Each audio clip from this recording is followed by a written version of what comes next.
If there was a Democratic version of Donald Trump, a sort of brash, zillionaire, in-your-face type of politician who bragged about everything, if there was a Democratic version of that, I would at least put up for nomination Ellen Grayson.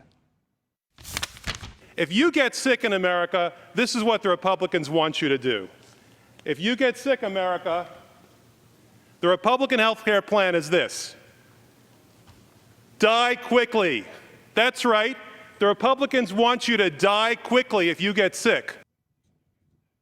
Democratic Congressman Ellen Grayson speaking in 2009, telling Americans that the Republican health care plan is drop dead and do it fast. Now, Ellen Grayson is an unabashed liberal, very much so. He also thrives on getting under your skin. He also has a slightly Donald Trump-esque sense of self. And right now, Ellen Grayson is engaged in another political campaign that he says you need to watch because it's going to be huge. It's going to be huge.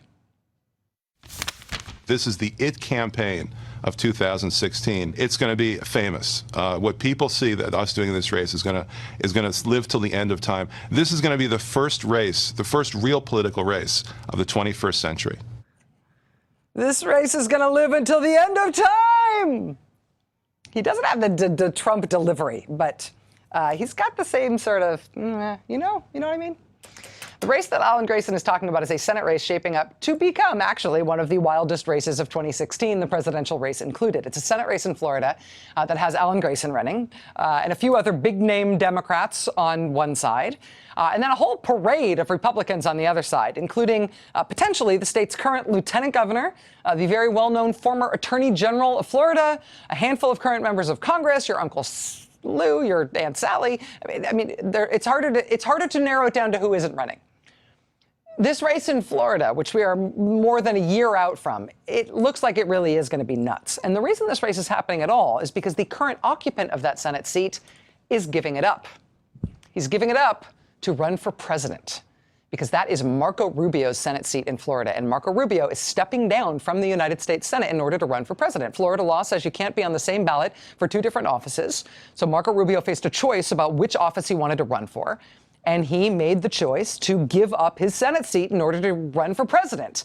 And that does sort of give his presidential ambitions a seriousness boost, because he is willing to give up so much for a presidential run. He's all in, with apologies to Chris Hayes. He's flying without a net. The same cannot be said for another candidate who faced the exact same problem that Marco Rubio faced in Florida. Because the great state of Kentucky has that same law on the books. In Kentucky, like in Florida, you can't be on the ballot for two different offices in the same election. Kentucky has its own senator who is up for re-election in 2016 who is also running for president. But Rand Paul, rather than doing what Marco Rubio did, and instead of doing what Marco Rubio did and picking the presidential race, Rand Paul has instead spent years trying to get Kentucky to change its law so he wouldn't have to choose between those two offices. And Kentucky voters very much do not want to change that law. And the Kentucky legislature overtly decided not to change that law. When they were asked really nicely, pretty please, if they would please change that law, they said no. And that is now a problem for Rand Paul, a big one that I think he thought he solved, but he didn't solve it. And that is the heart of why we might see a major candidate drop out of the race for president as early as this weekend. Seriously. It's because of what he's got to do to get around this Kentucky law that says nobody can run for president and Senate at the same time in the same election. Kentucky has a primary. They have their primary in May. Rand Paul wants to run for Senate. He wants to run for re-election to his Senate seat in that primary in May. But by law, he can't also run for a different conflicting position in that same primary. He can't be on the ballot twice. He can't also run for president in that same primary where he's running for Senate. So his clever solution to this was that in addition to that primary that Kentucky is definitely running in May, Rand Paul decided he wants Kentucky to also add a caucus in March. Not for any other races, not for anything else except the Republican presidential nomination. He wants Kentucky to create a whole new thing, a whole new caucus, and hold that in addition to the primary they were going to hold anyway. And he wants this thing to be held, this special thing to be held just for his convenience. So he doesn't have to give up his current job in order to run for another one at the same time. It's easy to see why Rand Paul wants the state of Kentucky to do that for him. But why would they? What's in it for them? What would Kentucky Republicans get out of doing that? I mean, this is a tough year for Kentucky Republicans anyway.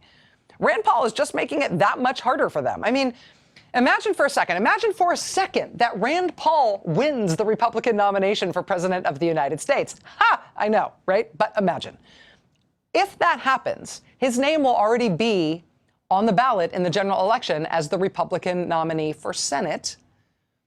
In Kentucky, you can't just swap in somebody else's name on the ballot at the last minute. So in that circumstance, if he were the Republican nominee, it's possible that the only hope Kentucky Republicans would have for holding on to that U.S. Senate seat, keeping that Senate seat in Republican hands, it's possible the only hope they'd have to do that would be to maybe, I guess, mount a write-in campaign for somebody.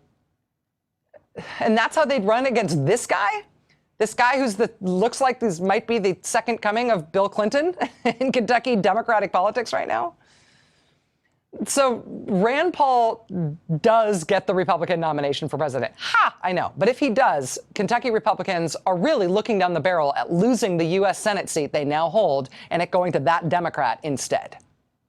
That's one scenario. If, on the other hand, Rand Paul does not win the Republican presidential nomination, he's not going to win the Republican presidential nomination. It's still a problem, because how much worse are his odds at holding on to his Senate seat if he spends all of the next year trying and failing to run for president in places like Iowa instead of campaigning across Kentucky to hold on to his Senate seat? And with his top political operatives federally indicted and fighting to stay out of prison, with those same top operatives in charge of his own Rand Paul fundraising, which has been unexpectedly anemic. I mean, Kentucky has this law about only running for one race at a time. They have that law for a reason. And in this case, the sound reasoning behind that law is proven by the fact that Kentucky Republican Party interests are not the same as Rand Paul's interests. And now those two conflicting interests are coming to loggerheads.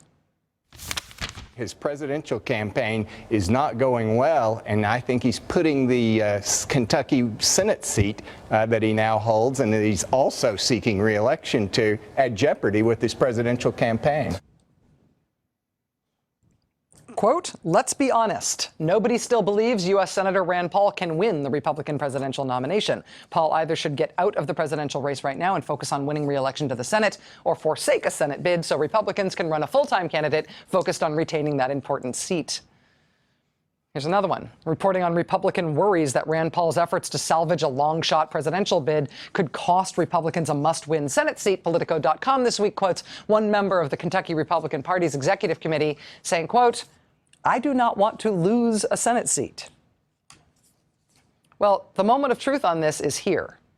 It's tomorrow morning in Kentucky.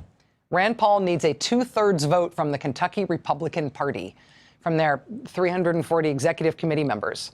He needs a 2/3 vote from them that they want to spend hundreds of thousands of dollars to hold a whole new separate election in addition to their primary, specifically so Rand Paul can be allowed to get around Kentucky law so he can run for his Senate seat and for president at the same time, which is something that some increasingly outspoken Kentucky Republicans believe is a really bad deal for them, because it could seriously risk their losing that U.S. Senate seat to the Democrats, whether or not Rand Paul wins or loses the Republican nomination for president. Unless Rand Paul gets that 2/3 supermajority vote tomorrow, which would let him run for his Senate seat and for president at the same time, which is what he wants to do, unless he gets that vote tomorrow letting him do that, as of tomorrow, he's going to have to pick which of those two seats he wants to run for, because he won't be able to do both. One or the other. Presidential run, which he will almost assuredly lose, or Senate re-election bid, something which he would have a much better chance at, even though it wouldn't be guaranteed. Which would you pick if you could only pick one? If you had to quit one of those two races, which one would you quit? Because there's a very good chance that tomorrow Rand Paul is going to be told that he has to quit one or the other.